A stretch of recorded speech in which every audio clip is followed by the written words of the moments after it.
Shri Sai Satcharitra ఓవి to ఓవి మణిగారిచే తిరిగించబడ్డ సంపూర్ణ అనువాద గ్రంథంలో శ్రీ సాయి సమర్థావతరణం అనే 8వ అధ్యాయం శ్రవణానికి మీ అందరికీ సప్రేమపూర్వక ఆహ్వానం.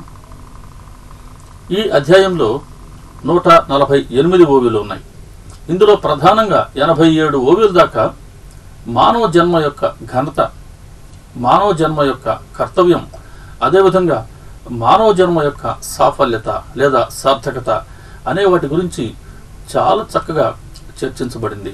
ఇంకా బాబాగారి భిక్షావృత్తి, వారి భోజన పద్ధతి, బాయిజాబాయి గారి సేవ అంటే బాబాగారికి వారు చేసుకున్న సేవ, బాబాగారి పట్ల బాయిజాబాయి గారికి ఉన్నటువంటి నిష్ఠ, మాల్సాపతి గారు, తాత్యా పాటిల్, బాబాగారు ఈ ముగ్గురు మసీదులో ఏ విధంగా శయనించేవారు, రహతాలో ఉండే కుశాల్ చంద్ గృహానికి బాబాగారు ఏ విధంగా వెళ్ళి వచ్చేవారు అన్న విషయాలు చక్కగా మనకు వివరిస్తారు హేమాడ్ పంత్ గారు ఈ అధ్యాయంలో. అసలు 8వ అధ్యాయం అనగానే, సచ్చరిత్ర 8వ అధ్యాయం అనగానే మొట్టమొదటి గుర్తుకు వచ్చేది మానవ జన్మ సాఫల్యత. ఈ విషయంపై అనేక పర్యాయాలు, అనేక స్థలాల్లో, అనేక వేదికలపై చర్చలు చాలా బాగా జరిగాయండి. 2 రోజుల పాటుగా కూడా సత్సంగాలు ఈ సబ్జెక్ట్ మీదనే చేసి ఉన్నటువంటి సందర్భాలు కూడా ఉన్నాయి. అందుకే ఈ 8వ అధ్యాయం చాలా ముఖ్యమైన అధ్యాయం. ఇప్పటి వరకు జరిగిన 7 అధ్యాయాలలో బాబాగారు వారి హామీలని, వారి సత్యవ్రతాలని, వారి ప్రమాణాలని, వారి సత్యవచనాలని, వారి ఆజ్ఞలని, వారి సూచనలు, సలహాలు, వారి హెచ్చరికలు వెరసి బాబాగారి వరాలను మనం ఇప్పటి వరకు మనం ప్రోగు చేసుకున్నాం, సేకరించి ఉంచాం. ఇప్పుడు బాబాగారు సూటి ప్రశ్నలు వేస్తూ సటకా దెబ్బలు కొట్టడం ద్వారా మనల్ని అనుగ్రహిస్తూ ఉంటారు. ఈ అధ్యాయంలో అనేకమైనటువంటి సటకా దెబ్బలు, వీటిని మనం స్వీకరించేందుకు వీటికి మనం మానసికంగా సిద్ధంగా ఉండాలి. కారణం ఎంత అదృష్టమో సద్గురువు యొక్క సటకా దెబ్బ పడటం అని అంటే. ఒక్క సటకా దెబ్బ తగిలితే చాలు సద్గురువుది. అనేక జన్మల్లో మనం చేసుకున్న పాపం అంతా ఒక్కసారి పటాపంచల్ అయితే తీరవలసిందే. కనుక ఎటువంటి ప్రశ్నలు బాబాగారు ఈ అధ్యాయంలో వేయబోతూ ఉన్నారు, ఎటువంటి సట్కా దెబ్బలు మనం స్వీకరించబోతూ ఉన్నాం, మనకు ఎటువంటి సట్కా దెబ్బల్ని బాబాగారు అనుగ్రహిస్తూ ఉన్నారో దర్శించుకుందాం. ఇందులో 7వ ఓవి చెప్తుంది, ప్రతిరోజు ఉదయాస్తమానాలు అవుతాయి, అనేక సంవత్సరాలు వృధాగా గడిచిపోయాయి, సగం జన్మ నిద్రావస్థలో గడిచిపోతూ ఉంది, మిగతా జన్మనైనా సరిగ్గా అనుభవించరు, ఆ మిగతా సమయాన్నైనా సరిగ్గా అనుభవించరు అని చెప్తుంది. కొంత ఆలోచింపజేసే ఓవి ఇది. ఎందుకంటే ఇందులో 4 భాగాలు ఉన్నాయి ఈ ఒక్క ఓవిలోనే.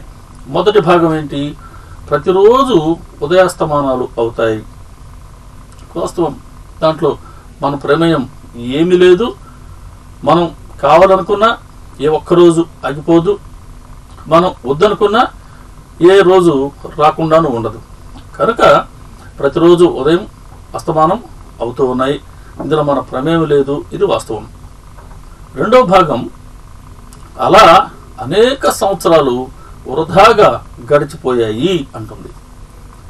ఈ మాటే కొద్దిగా మనం ఆలోచిద్దాం. సపోజ్ ఉదాహరణకి మనల్ని తీసుకుందాం, లేదు ఒక 50 సంవత్సరాల వయసున్న ఒక వ్యక్తిని తీసుకుందాం.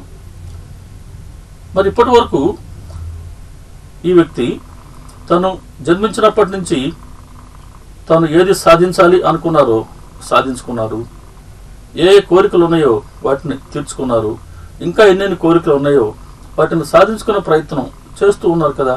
ఇక మరి వృధాగా గడిచిపోయాయి అని ఎలా అంటున్నారు? మరి సచ్చరిత్రలో ఏ ఒక్క మాట అబద్ధం ఉండదు, ఏ చిన్న పొరపాటు ఉండదు. కాబట్టి సచ్చరిత్రలో చెప్పారు కాబట్టి అనేక సంవత్సరాలు వృధాగా గడిచిపోయాయి అని నమ్మవలసి ఉంది.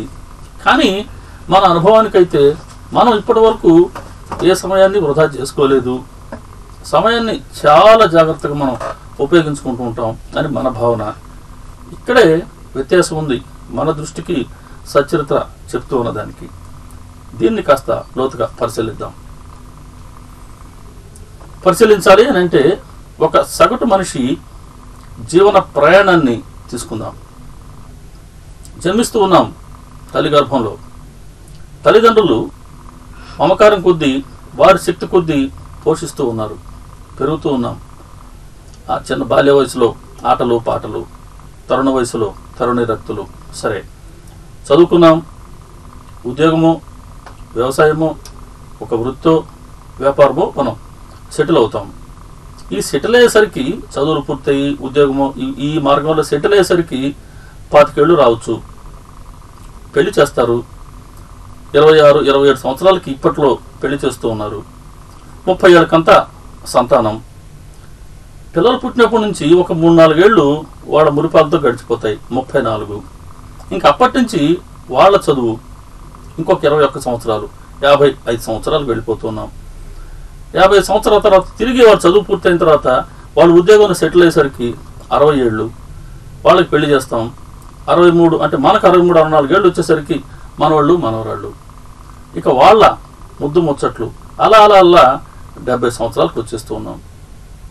మనవాళ్ళు మనవరాళ్ళు కూడా సేవ చేస్తూ 70 కూడా దాటేస్తూ ఉన్నాం. ఈ మధ్య వచ్చిన ఒక సర్వే చెప్తూ ఉంది, ప్రస్తుతం భారతీయుడి సగటు ఆయు ప్రమాణం అంటే లైఫ్ స్పాన్ 73 సంవత్సరాలు అని చెప్తుంది. ఇప్పుడు మనం చూసిన దాంట్లో 70 ఏళ్ళు ఫ్రీగా ఈజీగా గడిచిపోతూ ఉన్నాయి. దీంట్లో మనం ఏం వృధా చేసుకున్నట్టు?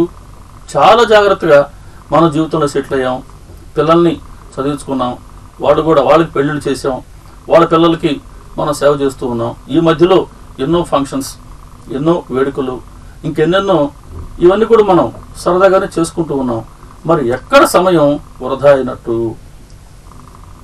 మన దృష్టిలో అయితే వృధా కాల. మనం చాలా అద్భుతంగా మనం జీవితాన్ని గడిపాం. మనది సక్సెస్ఫుల్ లైఫ్ అనుకుంటాం. మరి సచరిత్ర చెప్తున్నట్టుగా నిజం ఉండాలి అని అంటే మరొక ప్రాణి జీవన ప్రయాణాన్ని తీసుకుందాం. ఈ రెండింటిని మనం బేరీజ్ వేసుకుంటే ఆ ఓవి కరెక్టా కాదా అని మన మనసుకే వస్తుంది. మనం తరచుగా చూసే ఒక కుక్క ఈ జీవన ప్రయాణాన్ని గమనిద్దాం. కుక్క జన్మించింది. అది కొంత వయసు వరకు తల్లి పాలిచ్చి పోషిస్తూ ఉంది. తర్వాత తన ఆహారాన్ని తనే వెతుక్కుంటూ ఉంది. తను పెద్దదవుతూ ఉంది. సంతానోత్పత్తి చేస్తూ ఉంది. చనిపోతూ ఉంది. ఇది ఒక సహజమైనటువంటి జీవన ప్రయాణం. మానవుడి జీవన ప్రయాణం ఒకే మాదిరి పుట్టడం, పెరగటం, సంతానాన్ని కనటం, వెళ్ళిపోవడంగా ఉంది. ఈ కుక్క జీవన ప్రయాణం కూడా పుట్టడం, పెరగటం, సంతానోత్పత్తి, వెళ్ళిపోవడంగా ఉంది. ఇలా ఈ రెండు ఒకే రకంగా వెళ్ళిపోతే ఈ రెంటి మధ్య వ్యత్యాసం లేదా అని ప్రశ్నిస్తుంది సచరిత్ర. పుట్టడం, పుష్టిగా పెరగటం, శ్వాస తీసుకుంటూ వదిలేస్తూ దీర్ఘాయువుగా జీవించటం, ఇదేనా ఈ జన్మకు సార్థకత అంటూ ఉంది. గాలి పీల్చుకోవడం, వదిలేయడమే జీవించడం అనుకుంటే కొలిమి తిత్తి కూడా ఆ పని చేస్తూ ఉంది. పుట్టడం, పెరగటం, సంతానాన్ని ఏర్పాటు చేసుకోవడం, ఇదివరకే మానవ జన్మ అనుకుంటే మరి కుక్క కూడా ఆ విధంగా చేస్తూ ఉంది. మరి సంతానోత్పత్తి, శరీర పోషణ ఇవే కానీ మానవ జన్మకు సాధనాలైతే ఇక కుక్కలు, పందులు వంటి జీవితాల్లో కూడా, ఆ జంతువుల జీవితాల్లో కూడా ఏమి లోటు ఉంది? కానీ ఖచ్చితంగా మనకు తెలుసు, మానవ శరీరం ఏ కుక్క లేక పందో ఈ శరీరం ఒకటి కాదు అని. ఆ తేడా ఏంటి? ఒకటి మాత్రం కాదు, రెంటికి మధ్య ఉన్న వ్యత్యాసం ఏంటి? దీన్ని మనం 6వ అధ్యాయంలో చర్చించుకొని ఉన్నాం. 6వ అధ్యాయంలో భగవంతుడు, మాయ, జగత్తు ఈ మూడిటి మధ్య ఉన్న సంబంధం ఏంటో తెలిపింది అధ్యాయం. భగవంతుడు ఏకం అనేకం కాదలిచి మాయ జగత్తుని ఏర్పరిచాయి. ఆ సృష్టిని ఏర్పరిచే పరిణామ క్రమంలో జడ పదార్థం సృష్టించబడింది.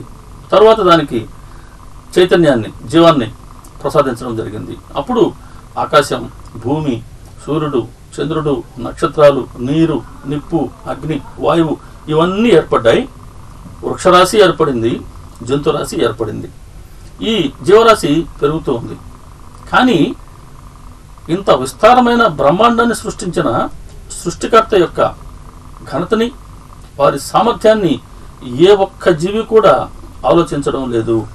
సరిగ్గా ఇక్కడే భగవంతుడు నిరాశ చెంది, ఇలా కాదు, ఇంకొక జీవిని సృష్టించాలి, ఆ జీవికి తన గురించి ఆలోచించగలిగే శక్తి ఉండాలి, ఆ జీవి తన సామర్థ్యాన్ని మరియు సృష్టిలోని సారాసారాన్ని గ్రహించగల బుద్ధి తత్వాన్ని కలిగి ఉండాలి అని విచక్షణ బుద్ధి ఉండే ప్రాణిని మానవ రూపంలో వారు సృష్టించారు.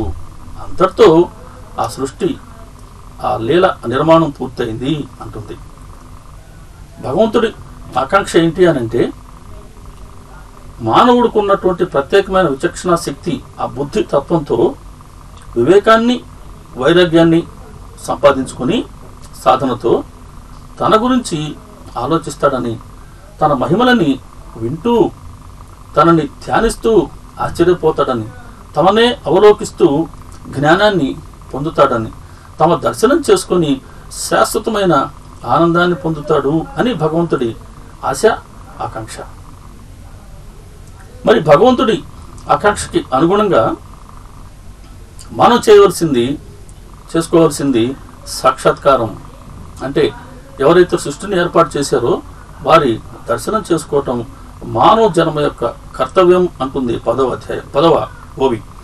మానవ జన్మ యొక్క కర్తవ్యం పరమార్థ ప్రాప్తి, ఇదే సత్యం అంటూ ఉంది ఆ ఓవి. ఆ ఒక్కటి మనిషికి ఇచ్చినటువంటి ప్రత్యేకమైన లక్షణం, శక్తి, బుద్ధి. దీంతో ఏ పని చేస్తే మంచిది, ఏ పని చేస్తే చెడు అనే ఆలోచించుకోగలిగే శక్తి ఉంది ఒక్క మనిషికే. అందుకే మానవ శరీరం ఎంతో అరుదుగా లభిస్తుంది. ఎంతో పుణ్య సంచయం ఉంటే భగవంతుడు ఒక్కసారి అరుదుగా ఇచ్చే అవకాశం మానవ శరీరం. 84 లక్షల జీవరాశి ఉంటే ఏ ఇతర శరీరాల్లోకి పంపకుండా ఈ జీవుడిని మానవ శరీరంలోకి పంపించేటట్టు ప్రసాదించారే భగవంతుడు. ఆ దానికి కృతజ్ఞతగా మనం మన ప్రయత్నంతో భగవంతుని తెలుసుకునే మార్గాన్ని వెతుక్కోవాలి. వారి మహిమని వింటూ, వారిని ధ్యానిస్తూ, భగవంతుడి తత్వాన్ని అర్థం చేసుకుంటూ సాక్షాత్కారాన్ని పొందే ప్రయత్నం చేయాలి. ఇలా ప్రయత్నం మనం చేయటమే భగవంతుడికి లేదా సద్గురువుకి ఎంతో ప్రీతిపాత్రమైనది. కాబట్టే మానవ జన్మ యొక్క కర్తవ్యం పరమార్థ ప్రాప్తి. రామకృష్ణ పరమహంస గారు చెప్తారు, అసలు మానవ జన్మ పరమావధే భగవత్ సాక్షాత్కారం అని అంటారు. ఇలా సాక్షాత్కారం చేసుకోకుండా మనిషి వెళ్ళిపోతే ఆ ప్రత్యేకమైన బుద్ధిని భగవంతుడు ఎందుకు ఇచ్చినట్లు? ఇతర జంతువులకు అంటారా ఆ తత్వం లేదు, ఆ బుద్ధి తత్వం లేదు. కనుక అవి చేసే కర్మలు మంచో చెడో వాటికి తెలియదు. వాటికి భగవంతుడి గురించి ఆలోచించే శక్తి లేదు. భూత భవిష్యత్ వర్తమానాలతో వాటికి పని లేదు. కానీ ప్రత్యేకమైనటువంటి మానవ శరీరానికి మాత్రం ఈ బుద్ధితత్వం ప్రసాదించబడింది. దీనితో వివేకాన్ని, వైరాగ్యాన్ని మనం సంపాదించుకొని భగవంతుడి వైపు మన మనసుని లగ్నం చేసి భగవత్ సాక్షాత్కారం చేసుకుని తీరవలసిందే అరుదుగా లభించే ఈ మానవ శరీరంతో అని చెప్తూ ఉంది ఇప్పటి వరకు వచ్చిన ఈ ఓవిలన్నీ.